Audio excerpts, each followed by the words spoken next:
접대 그 8월 원숭이가 이제 프린트가 안 돼 갖고 왔어요. 9월 원숭이까지 했는데 이제 9월 달이 단풍철이 돼서 사람들이 타작마당인데 타작마당이 아주 바쁜 때인데 사람들은 바빠도 가을에 단풍 구경을 한 번씩 해야 돼. 그래서 다 들로 산으로 보통 가을 관광은 산으로들 많이 가죠. 단풍 보려고. 이제 원숭이가 그 산에서 사는데 단풍철만 되면 신나. 그래서 9월 원숭이띠가 아주 그 다들 잘 살아요. 사람들하고 어울려서 사람들한테 비유도 잘 맞추고 관광철에 사람들 놀러와서 볼거리가 많아야 그쪽에 오잖아요. 그러니까 볼거리 만드는 원숭이가 막 이것저것 볼거리를 많이 만들어. 뭐 그래서 배우도 많고 가수도 많고. 그러니까 9월 원숭이들이 이제 할 일이 많고 어디를 가든지 이제 풍족하게 잘 사는데 그것도 또 9월 달도 또 금방 지나서 이제 10월 달에 태어나면은 아주 이제 쓸쓸하게 그지없어요. 10월 달로 딱 넘어가면은 그게 이제 10월 입동인데 양력으로 11월 7, 8일에 이제 그 입동이 들어요. 그럼 그때서부터 음력 10월로 들어가는데 10월 7, 8 입동이 들면은 뭐를 하냐? 이제 그 김장을 하는데 어떻게 김장 때는 날씨가 좋다가도 꼭 뭐 진눈깨비가 한 번씩 내린다든지 바람 불고 막 그러거든요. 그러니까 추우니까 원숭이는 이제 산에서 그냥 뜯어먹을 게 없어. 그래서 그 남쪽으로 또 이사를 가야 돼. 근데 남쪽에 이사 가서 터 잡기가 쉽지 않죠. 먼저 살던 것들이 여기가 어디라고 함부로 들어오려고 그러냐고. 원숭이 거기 가서 싸워갖고 이기지 않으면 거길 들어갈 수가 없어요. 그래서 10월 원숭이띠들이 싸움을 달고 살아. 큰 깡패들 뭐 미국에서는 마피아 두목 뭐 한국에서도 그래. 그리고 군인들 싸움 잘하는 사람들은 10월 원숭이띠들이에요. 그러니까 이제 10월이 원래 낙엽딩구는 10월인데 그러면 낙엽딩구는 10월이 되면 원숭이는 너무나 쓸쓸해. 그러니까 아주 한결같 꿈결같이 사라진 영화야. 10월 원숭이띠들이요. 얘가 태어나갖고 얼마 동안은 막 아주 잘 살아요. 부유하게. 그러는데 그게 보니까 한 10살 뭐 요때도 안 넘어가갖고 그게 싹 없어지더라고. 그냥 낙엽이 땅에 떨어져서 바람 한번 불면 샥 쓸려가듯이 재산이 없어져요. 그래서 이제 거기선 살 수가 없어서 이사를 가야 되는 거예요.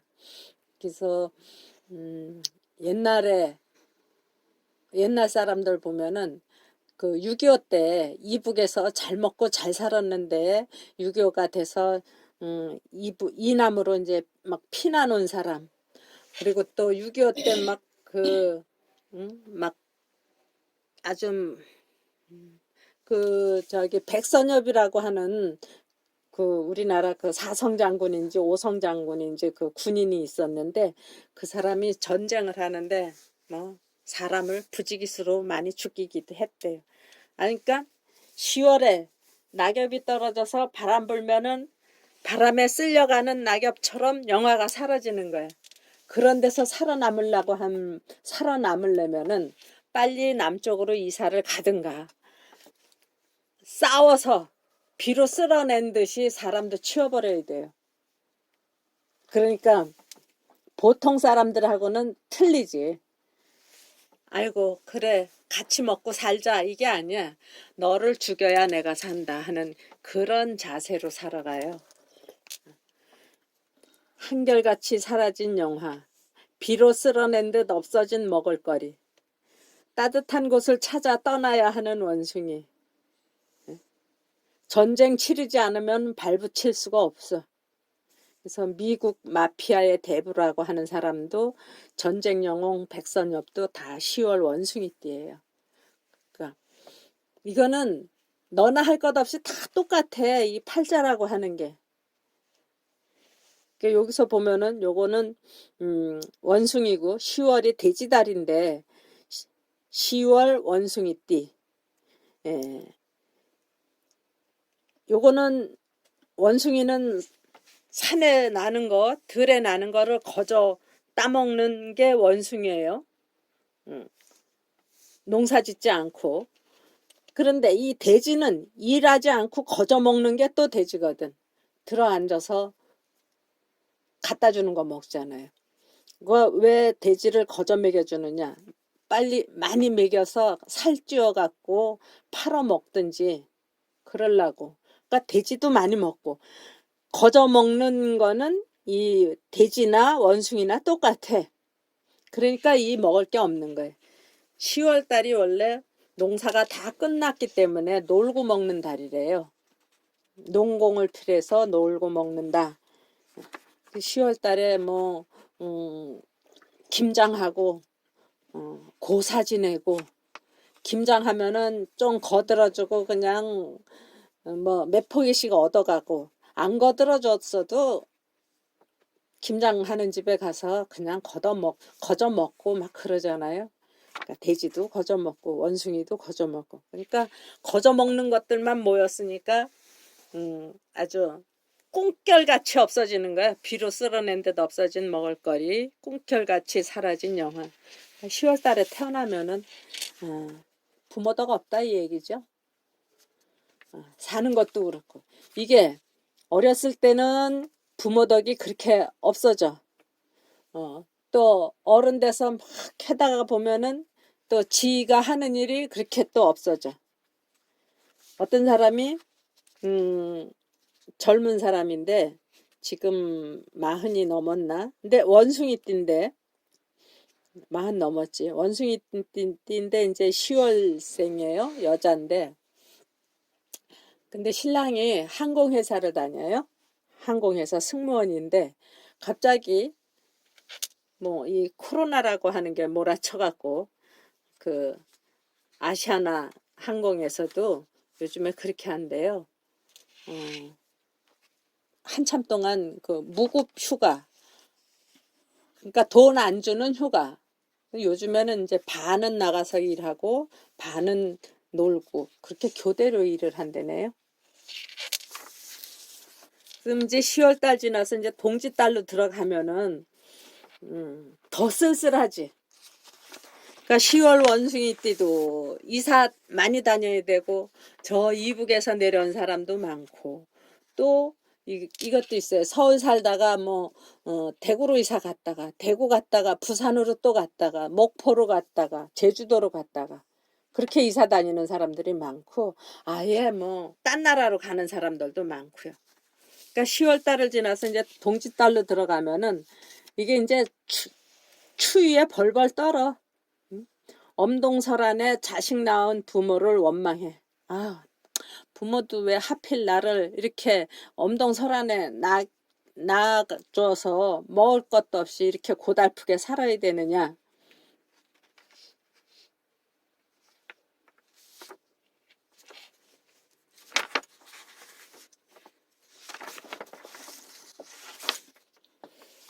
동짓달 원숭인데 요게 이렇게 요거 해월이 아니라 이제 동짓달은 좌월이에요. 동짓달 원숭이. 엄동설안에 자식 낳은 부모를 원망해. 자식사랑 유별난 부모 원숭이 그러니까 원숭이가 그 자식사랑이 유별나거든요.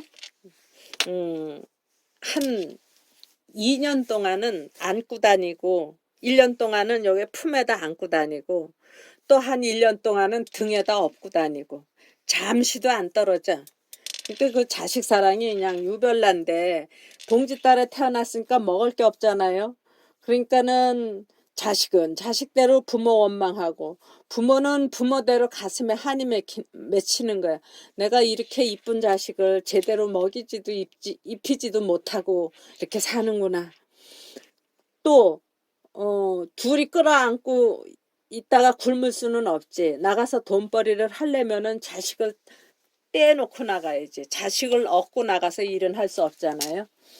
그러니까 동짓달에 태어난 원숭이띠다 하면은 부모하고 떨어져야 돼요. 근데 그것도 부모하고 떨어져야 되는데 좀 커서 떨어지는 건 괜찮지만 젖먹이를 떼어놓고 일하러 다닌다. 너무 가슴 아프죠. 그러니까 부모는 부모대로 한이 있고 자식은 자식대로 원망이 있고 밤이 긴 동짓달은 법의 사각지대. 법이라고 하는 거는 밝고 환한 데서 법을 지키지 어두운 데서는 법을 안 지켜요. 그 더더군다나 먹을 게 없으니까 밤은 길고 그러니까 뭐 남의 것 도둑질을 하든지 강도짓을 하든지 해서 먹어야지. 더더군다나 밤이 길으니까 그런 일 하기는 더 좋아. 그래서 동짓달 원숭이는 법의 사각지대, 그러니까 나쁜 짓 많이 한다. 이 얘기도 되고요. 또 어떤 사람은 난 그 법이라고 하는데 아주 걸려들어서 지겨우니까 나 이는 법 좀 어떻게 잘 피하면서 살아야 되겠다. 오히려 내가 뭐 판사가 되든지 경찰이 되든지 해서 그 법을 내가 이기면서 살아야 되겠다 하는 사람들도 생겨요. 그래서 동짓달 그 원숭이띠들이 법학자들도 많고 또 변호사도 많고 뭐 판사로 일을 하다가 또 저기 변호사 되는 사람도 있고 그래요. 과거에 그 손님 하나가 있었는데 그 유명한 변호사인데 인권 변호사인데 판사를 하다가 변호사를 했거든요.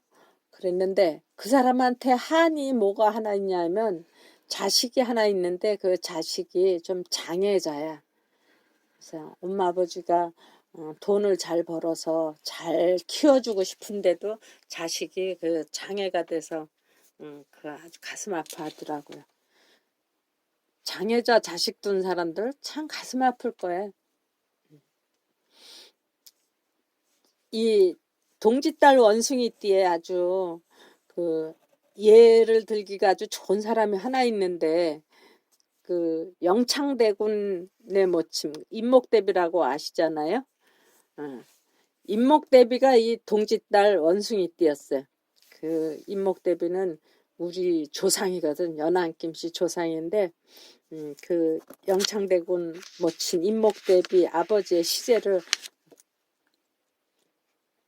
임목대비 아버지는 시제를 지내지 않고 제사를 지내요. 여태까지. 그러니까 임목대비 오빠, 동생 그런 사람들은 시제를 지내는데 그거를 내가 지내고 있거든. 우리 집에서 또 과거에 지내다가 요즘엔 내가 종중일 한다고 총무가 돼갖고 그걸 지내니까 이게 어찌된 사연인지 그 옛날 생각해 고향 떠나면서 고향 다시 안 오겠다고 했는데 요즘엔 고향을 그냥 안방 드나들듯이 드나들고 또 살다 보니까 내가 이렇게 사주쟁이가 돼서 이런 얘기도 다 하고 그 임목대비가 선조의 그 계비로 들어갔다가 몇 년 살지도 못하고 뭐 정명공주하고 영창대군하고 둘을 낳았는데 신랑이 일찍 죽어갖고 막 역적으로 몰려서 친정도 박살나고 영창대군은 그 강화도에 이제 유배를 보냈는데 거기에 강화유수가 이놈 저 광해군한테 잘 보이려고 11살인지 12살짜리인지 그거를 방에다가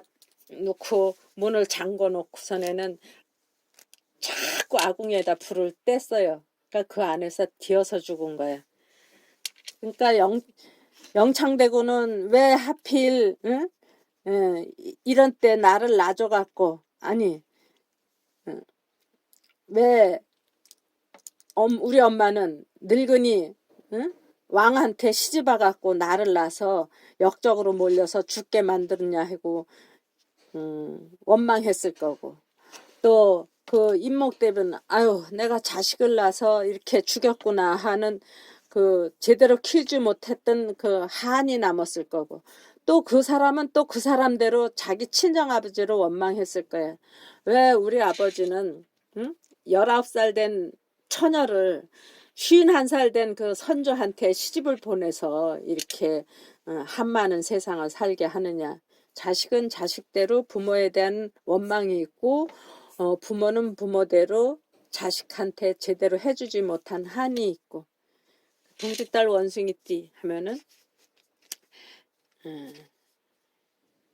자식을 안 낳는 것도 좋을 것 같아요.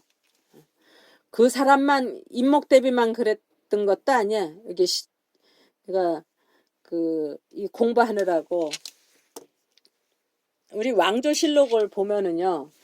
왕조실록이 그 인터넷으로 다 볼 수 있게끔 해놔서 참 그 공부하기가 좋은데,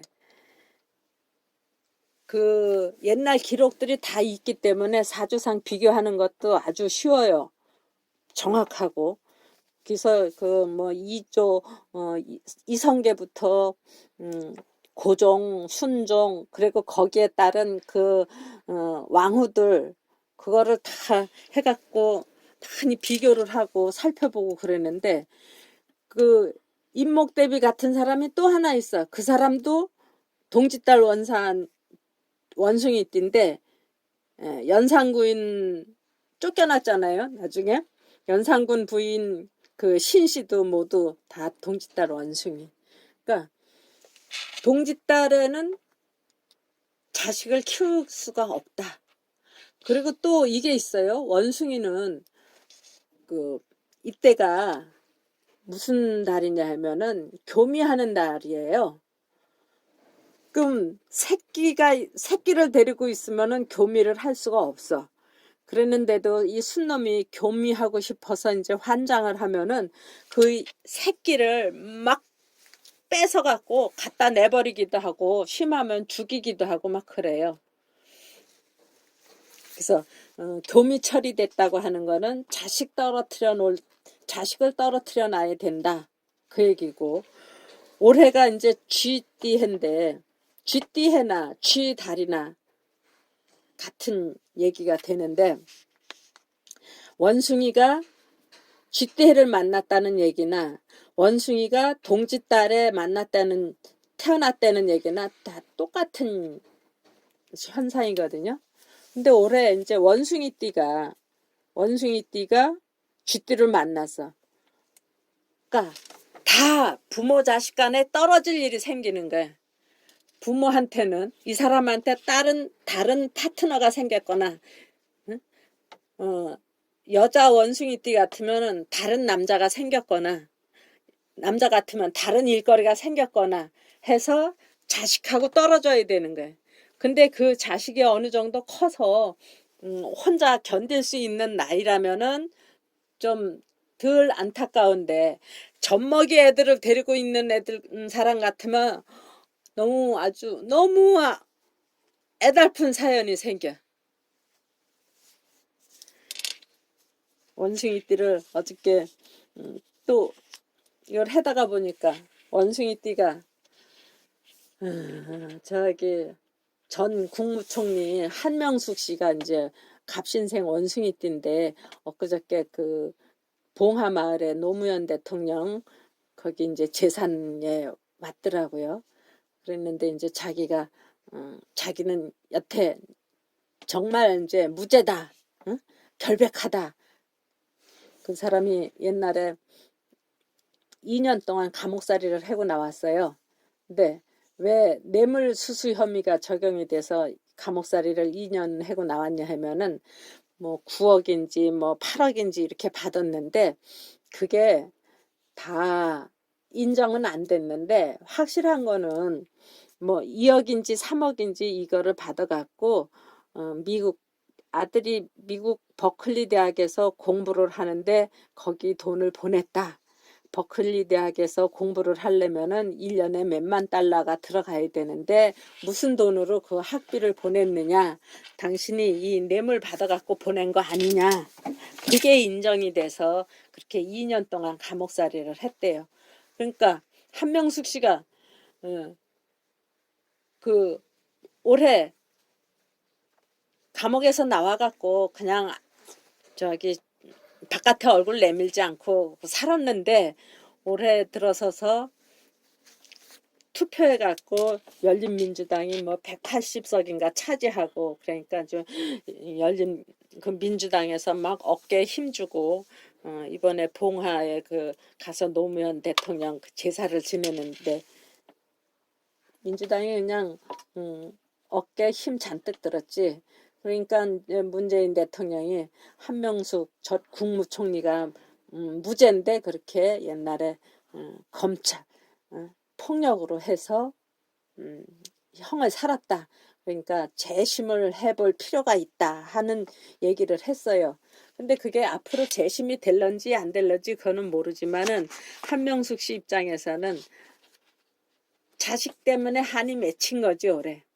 그 결혼해갖고 18년 만에 자식 하나 얻었나 봐. 그 어렵게 난 자식을 그 자식 때문에 또 크게 누명인지 아니면은 진짜 뇌물을 받았는지 그는 모르겠지만 감옥살이까지 하고 나왔다. 그래서 10월 달하고 동짓달하고 참 살기가 힘들어요. 그럼 이제 여기 동짓달 지나서 섣달로 내려오면은 사람이 사흘 굶어서 담 안 뛰어넘는 남의 담 안 뛰어넘는 사람 없다고 하는데 원숭이도 이렇게 2달 동안 먹을 게 없어서 벌벌 떨다 보면은 원숭이도 이제 아우 이래다가 큰일 나겠다. 어떻게 해서든지 살아야 되겠다. 그래서 더더욱이나 머리 좋은 원숭이가 그냥 산속에 머물러 있지는 않지요. 산속에 뭐 낙엽 쓸어가고 뭐 다 떨어지고 먹을 게 없는데 사람 곁으로 내려오는 거야. 사람한테 가서 비유라도 맞추자. 응? 사람들은 그 원숭이처럼 재주가 없고 그 사람들한테 재주 좀 보여주면은 좋아라 할 거고 지금 섣달 되면은 그 사람들 사는 데는 먹을 게 많다. 거기 가서 좀 빌붙어서 살자. 하고 도시로 내려와요. 그럼 이제 이 섣달의 도시는 사람 사는 데는 먹을 게 많거든. 이제 섣달 지나면은 설이 되는데 설 지내려면은 떡도 해야 되고 뭐 술도 해야 되고 뿐만 아니라 설 지나면 이제 바로 농사 져야 되는데 농사 준비해야 되고 또 설 지나면 방학 끝나니까 애들 학교 가야 되고 그러니까 학자금도 마련해야 되고 그래서 섣달에는 이제 집에 있는 돈 없는 돈 다 바깥으로 나오게 돼 있어요.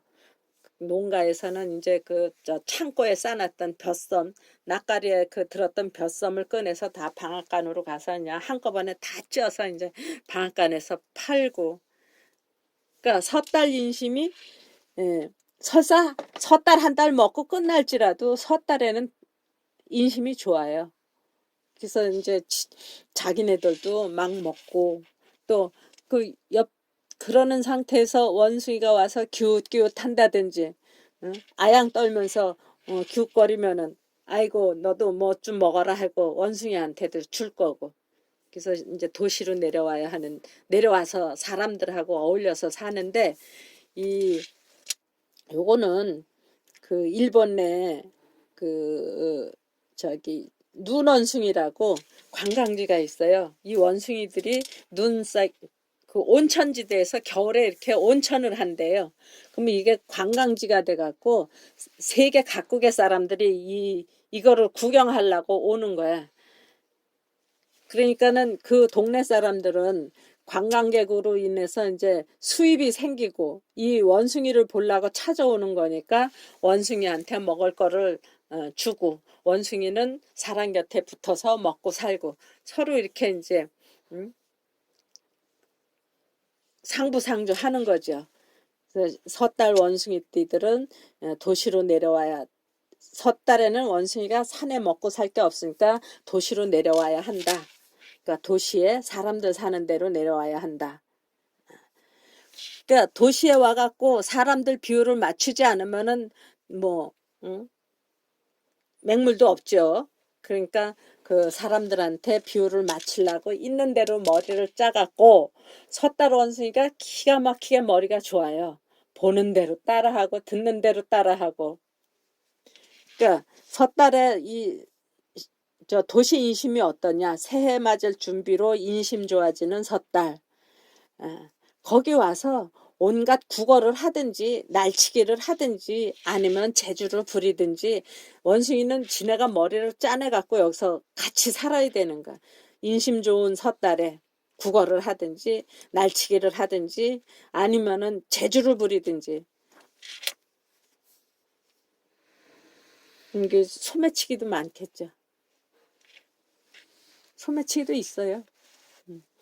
사람들의 행동을 보고 듣는 대로 따라해. 들어앉은 사람들한테 볼거리를 제공. 그래서 섣달은 그 인심이 좋다 해도 바깥으로 많이 돌아다니지는 않아요. 추우니까 들어앉아서들 일을 하지. 그래서 이 섣달 원숭이띠들이 할 수 있는 게 들어앉은 사람들한테 볼거리를 제공하는 거, 들어앉은 사람들을 편리하게 만드는 거. 그러니까 배우도 많고 극장도 하고 이 전자제품 들어앉아서 그냥 전기 난로 같은 거는 바깥에 아궁이에 나가서 불 안 떼도 되잖아요. 전기만 꽂으면은 이제 뜨뜻하게 해주니까. 그러니까 들어앉아서 하는 일을 많이 하는다. 이 지금은 우리가 소니 제품을 많이 안 쓰지요. 근데 옛날에는 소니가 최고였는데 그 소니를 창업한 사람이 근데 혼자 한 게 아니야. 동업으로 시작을 했어요. 근데 그 사람이 이제 섣달 원숭이띠야. 그리고 우리나라에서는요. 아까 머리가 좋다고 했는데 이울곡 선생이 섣달 원숭이띠야. 이울곡 선생. 그 얼마나 머리가 좋았는지 과거 시험을 9번을 쳤는데 9번을 다 장원을 했대요. 그래서 이울곡 선생의 그 별명이 구도장원공이래. 구도장원공. 9번 시험 쳐서 9번 다 장원을 했다고. 구도장원. 그런데 이 이울곡 선생이 일찍 죽었어요. 38살인지. 굉장히 일찍 죽었거든요. 그래서 하는 말이 아유 이울곡 선생이 10년만 더 살았어도 우리나라 임진왜란에서 그렇게 피를 보지 않았을 텐데 하는 그런 얘기를 하더라고. 근데 이울곡 선생이 병이 그렇게 많았어요. 몸이 약했던가 봐. 근데 어떤 식으로 살았냐 하면은 강릉 오죽헌에서 태어났어. 그 저기 외갓집에서 심사임당 그 친정이 강릉이었거든요. 강릉 오죽헌에서 태어나갖고 서울로 왔어. 그러니까 점점 강릉보다 서울이 굉장히 추워요. 내가 가서 강릉을 가서 보니까 강릉이 역시 따뜻하더라고 서울보다. 근데 강릉에서 태어나서 뭐 4살인지 5살인지 뭐 하여튼 유년기는 강릉에서 보냈고 그다음에 이제 서울로 왔어요. 서울 저 뭐 효자동 쪽으로 왔던 것 같아. 그래서 이제 벼슬을 해갖고 살면서 몸이 따뜻한 데서 자꾸 추운 쪽으로 이사를 한 거야. 그래갖고 또 서울에 와서 있다가 저기 파주로 또 갔어요. 또 북쪽이잖아. 그 마누라랄까 파주 사람이 아버지가 그 파주에서 또 있더라고. 그 또 이제 근무를 하다가 또 몸이 약하면은 이제 휴가를 받았는지 휴양을 가는데 요 파주로 가든가 또 저기 처갓집이 어디냐 하면 또 의주에 있었어요. 의주. 그러니까 계속 추운 쪽으로만 이사를 다녔어요. 그러니까 이 원숭이가 추운 쪽으로만 이사를 다니면은 자꾸 약해지죠. 자꾸 힘들어지고. 이 의주에서 살다가 파주로 오고 서울로 오고 강릉으로 오고 그랬다고 하면은 점점 살기가 좋아졌을 건데 자꾸 따뜻한 데서 추운 쪽으로 이사를 하니까 점점 몸이 약해져서 38살인가 이렇게 죽었어요. 48살인가 38살인가. 지금도 이 부산에서 서울 쪽으로 이사 오는 원숭이띠들은요 잘 못 살아요, 생각만큼. 근데 서울에서 부산 쪽으로 이사 가는 원숭이띠들은 잘 살아.